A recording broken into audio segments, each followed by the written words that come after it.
Good evening, everyone, and welcome to the ninth session for the course Introductory course in Real Analysis. So today we'll be mainly talking about some problems which are related to properties of continuous function, and we'll look at some other problems as well. So to begin with, let's start with this problem which I left in the last session. So this problem states that suppose f is a continuous function which satisfies this additive property that f of x plus y is equal to fx plus fy. Okay, then you have to prove that this function is of this form. So you have to prove that the continuous function which satisfies this additive property will be actually can be given in this form. So fx is equal to k times x for some x in for some k in real line. Okay, so for some real number k, this function will be of this form. Okay, so you have to prove this. Okay, so what you have been given is this one, and then you have to deduce that fx is equal to k times x. Okay, so to prove this one, so what you have to do actually, so first you have to prove this one for, let's say, for natural number. Okay, that this identity, so the main goal of this problem is to prove this identity, right? So we'll try to prove it, but at first we'll try to prove it for some natural number, then we'll proceed to integers, and then we'll go to rationals, and then finally we'll go to real. Okay, so this is how the proof will proceed. So to start off with, we'll start for some natural number. Okay, so suppose, so first let us look that f of 0. Okay, so if I put x equal to y equal to 0, okay, then what I have is f of 0 is equal to f of 0 plus f of 0, and this gives you that f of 0 is 0. So this is the first thing that you can notice. Now, so what we'll do, so my first claim is that, maybe I can write it as a claim, or let's say just what should I say, so let's say I want to prove so fx, or maybe let me write it as a claim itself. So the first claim is that fx or fm, okay, f of n is equal to k times n for some k belonging to real line, okay, and n belonging to the set of natural number. Okay, so this is the first thing what we'll prove.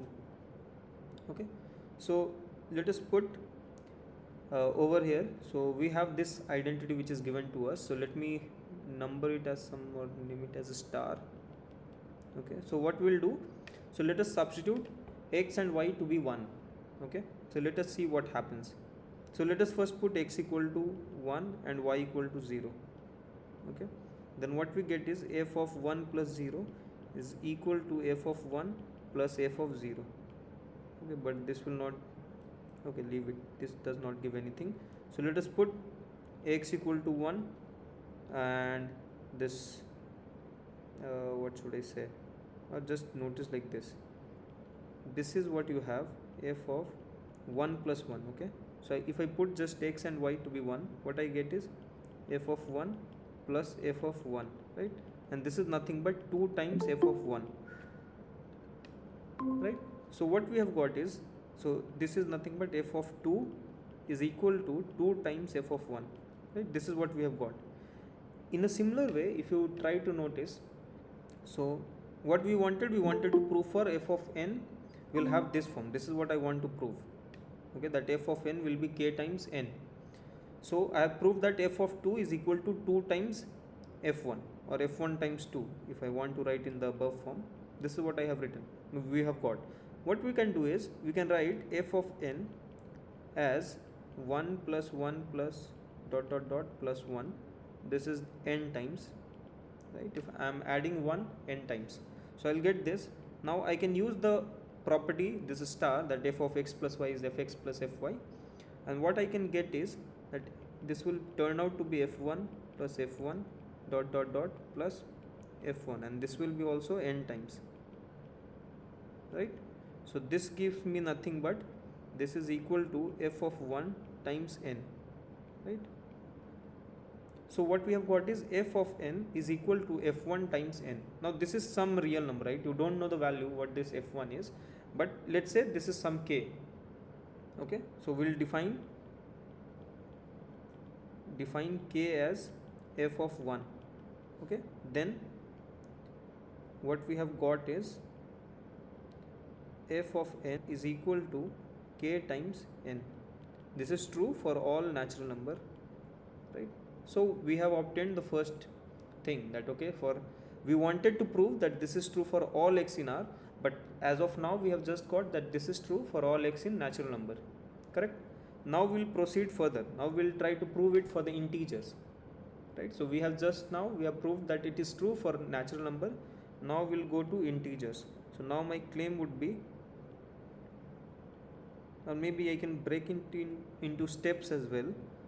So maybe let me write it as a step. So step 1 is this one. Okay, step 2 would be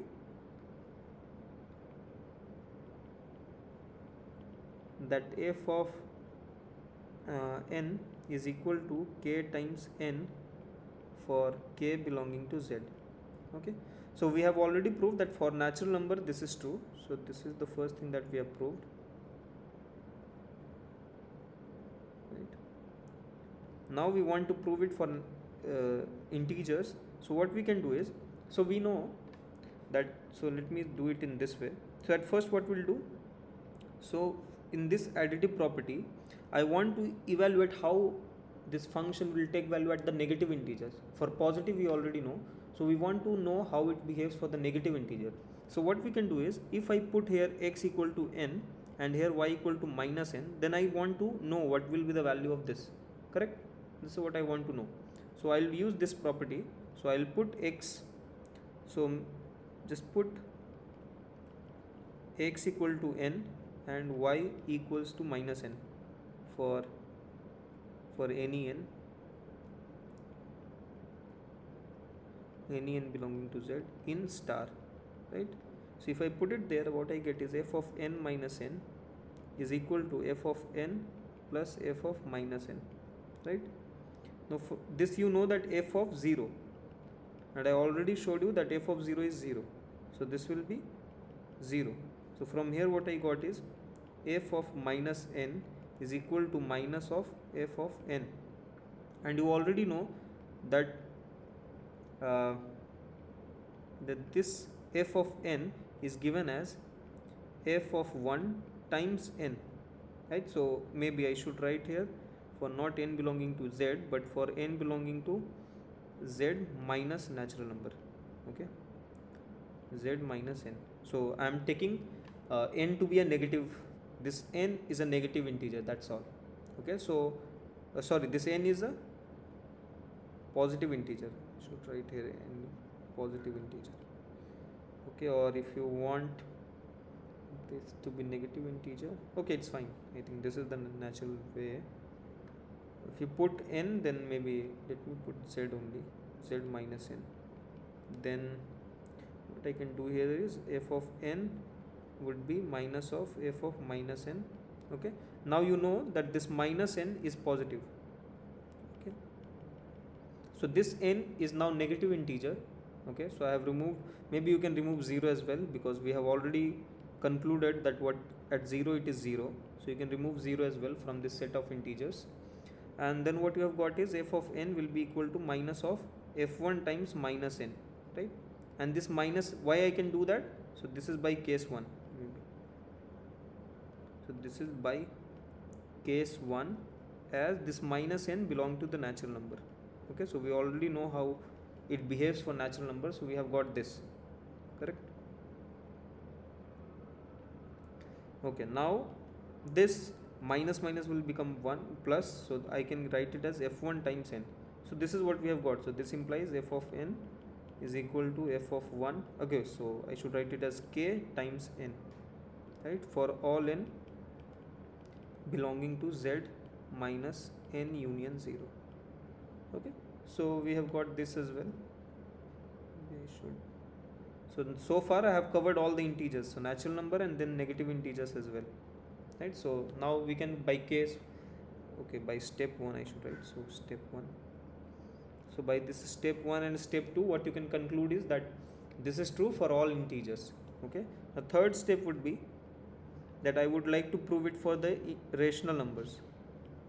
Okay, because you already know what is the value, what the value it takes for the integer. So the next step should be what will happen if I just take any this rational number.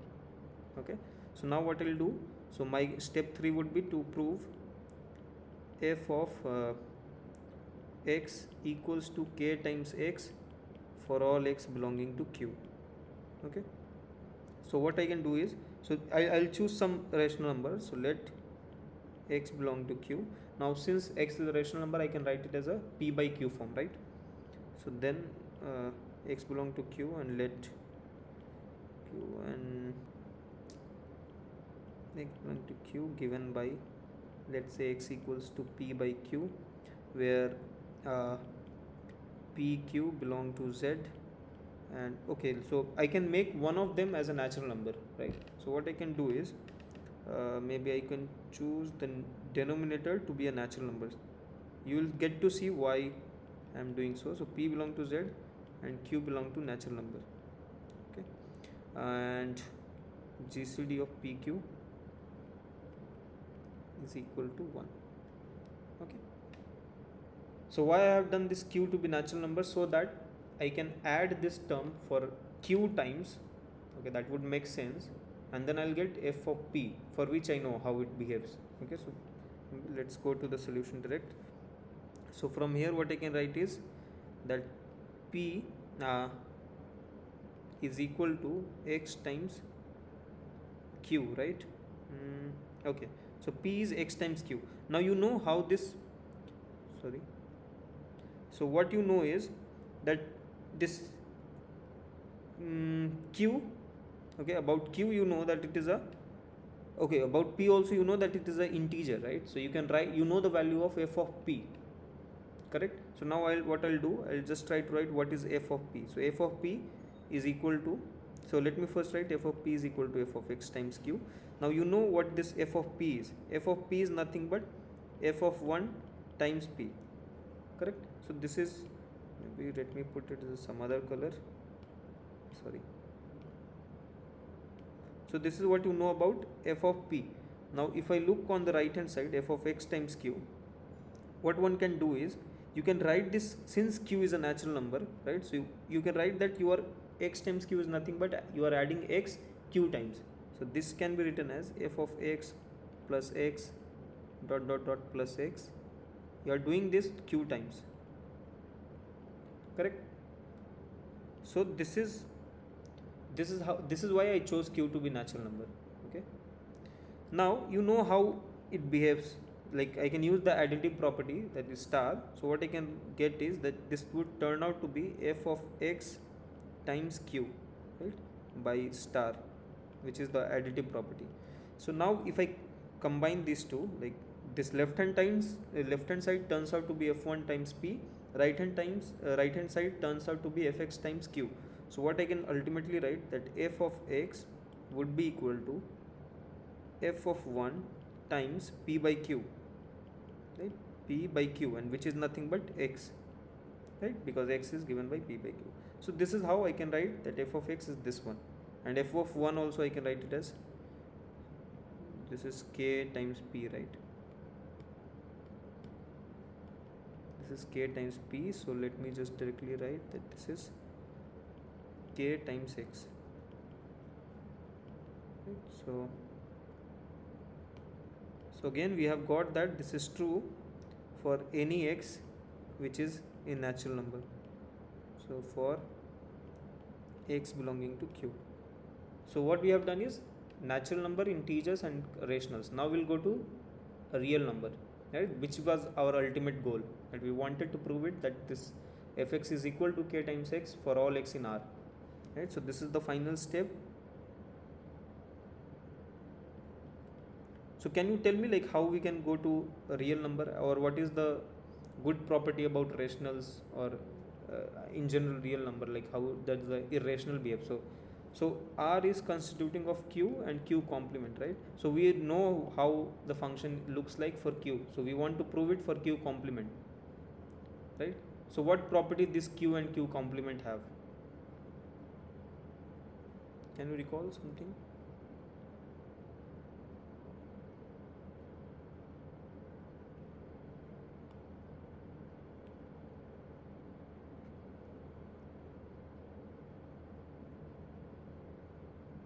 So the density property, what we are using in the last session also, I think we used. So these are something which we often use, right? So what we can do is, so now this is step 4, that f of x is equal to k times x for x belonging to Q complement, right? This is the final step. So what I'll do now, for x belonging to Q complement, right, we can have a sequence. So there exists a sequence xn in Q, right, such that xn converges to x, right? So this is by density, or maybe first let me write in R, this is by density, like you can do this. Okay, so now since you have a sequence, you know the value at what happens at this point, right? So far you see we have not used the continuity property of the function. So far we have never used the continuity property. So it was just the summation property which we were using at each step, right? But here we will use the continuity. And how? Let's see. So this xn, you know that it converges to x, and you know how the function value behaves at xn, right? So now, since f is continuous,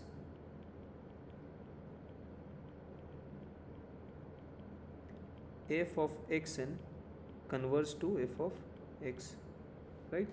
And what you know is that this f of xn is nothing but k times xn, right? This is what you know, correct? Let me write in some other pen, but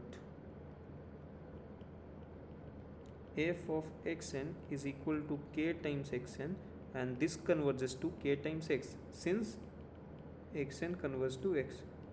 But you know that the sequence has a unique limit. So this f of xn, okay, this has a limit, so maybe I should write that is limit f of xn is f of x, and another you have got that limit f of xn is k times x.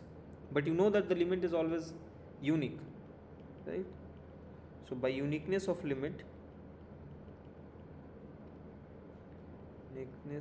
sequential limit maybe.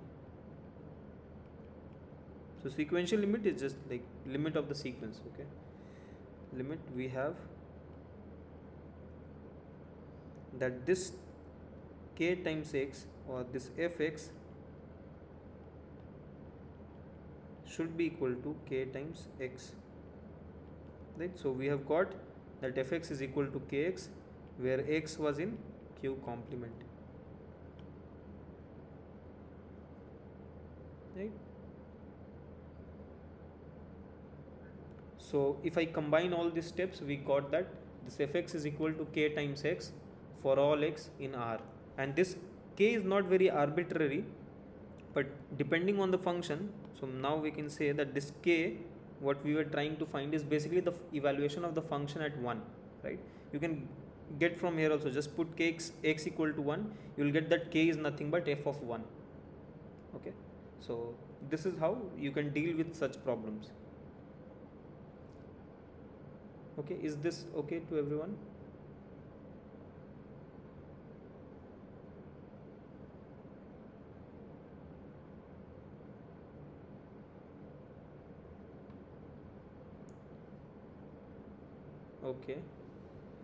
Okay, then maybe we can go to the next problem. Okay, so this is the so have you seen this theorem, that inverse image of open set for a continuous function? So let me write the statement. If you have done, then I won't speak much, otherwise I will prove this. So the theorem is like this, that suppose f is continuous, and this is actually if and only if continuous a statement, that f inverse of, let's say, some u open set is open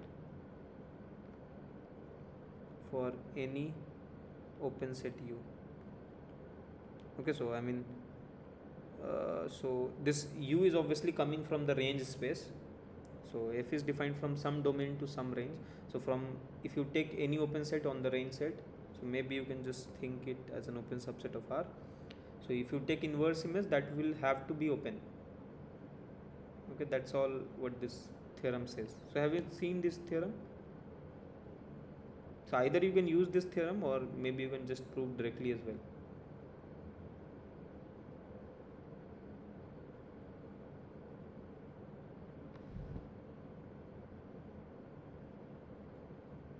Okay, let me prove it directly then. Okay, so see, you have to prove that this set is, okay, so there are options like what you want to prove, but over here, like you can see that x greater than 0, okay, this is nothing but f inverse of 0 comma infinity, like this set. Okay, so this is nothing but it's going to be an open set. Okay, so I'll be proving that this set S is an open set. Okay, so how to prove open set? So what you can do is, so you recall the definition of open set. So open set, let's say u. So what you do, you take any element from u and you prove, so for x belonging to u, if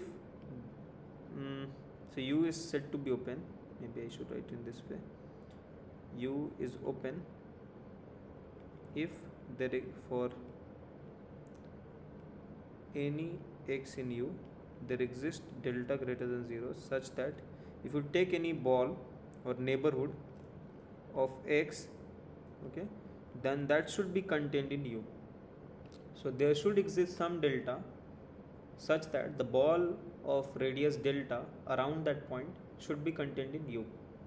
Okay, then you say that u is an open set. Okay, so maybe now let's try to prove it then. So over here what I'll do, so let x belong to S. Okay, so I am choosing some element from S, then you know that f of x is greater than 0. Okay, so you have this property. So what you have to do, so it's like now you use the continuity property. So this is given to be continuous, right? So what you can prove, if a function is continuous at some point, then if the function is continuous, then it has to be positive. Did I say something wrong? So let me repeat. So what I'm saying is, if a function is positive at some point, strictly greater than 0, and if the function is continuous, then you can find a neighborhood where the function will be strictly positive. Okay, so this is what I'll prove now. So if fx is greater than 0, I can find a neighborhood around which the function will be greater than 0. Okay, so how you can do is like this. So maybe let me write x naught. Okay, so this x naught is sort of fixed.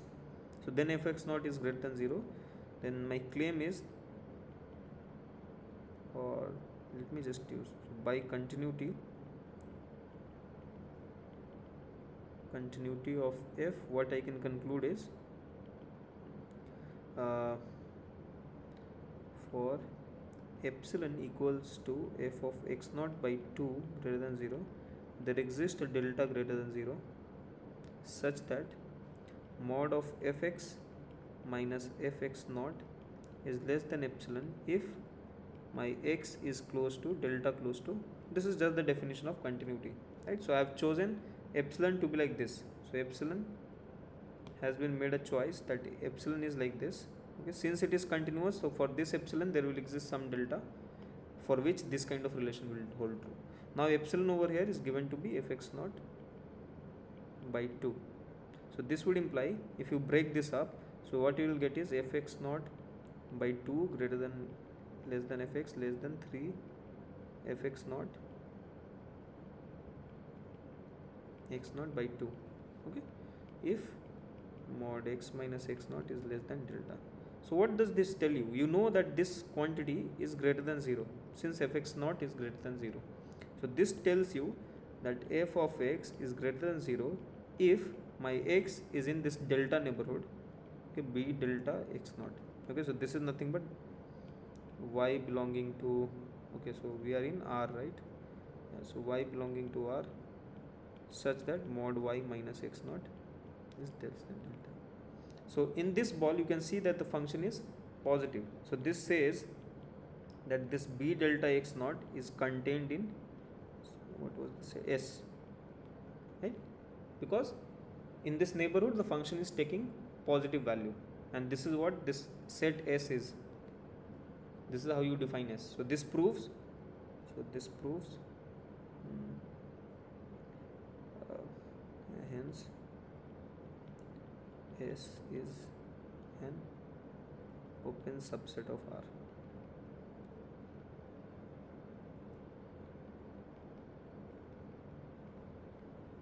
Is this okay?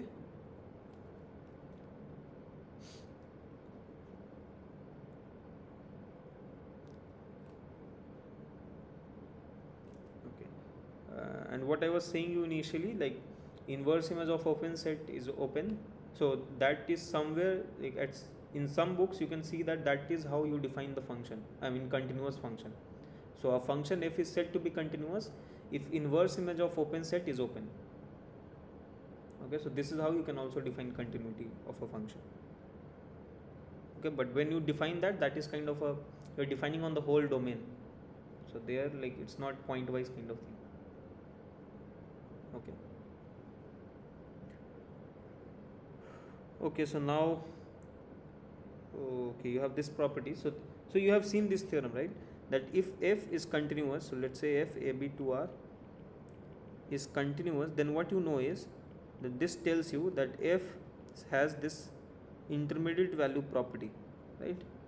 That means whatever value alpha beta you choose, or maybe like this, so for let's say for alpha equal to some fa, or maybe I should write f of x or x1 x2, if there are 2 points x1 x2 in AB, then fx1 fx2 are the two values. Then whatever, if you choose any value which is between these two, so if, so let's say fx1 is less than fx2, okay, so what you can say is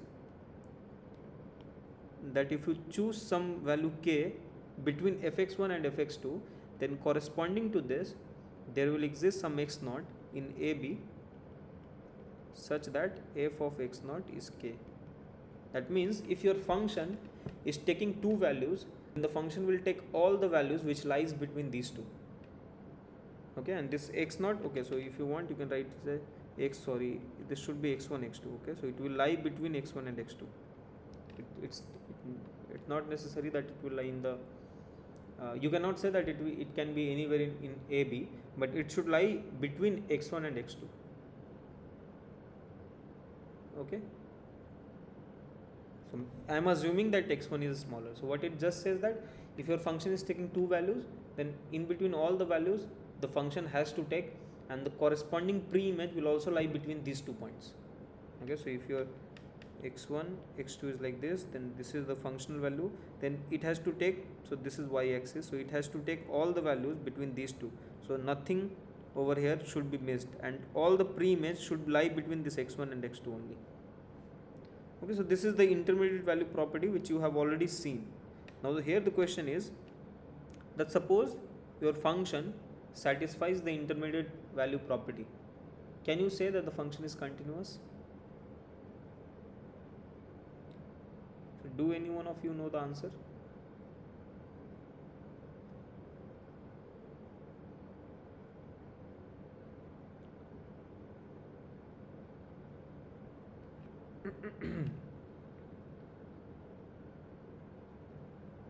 No? Any guesses that you would like to make? It may or may not be continuous.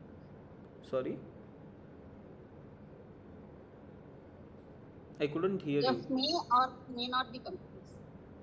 It is not Yeah, necessary that okay. it should be continuous. Okay, you are saying maybe or may not be, right? Yeah.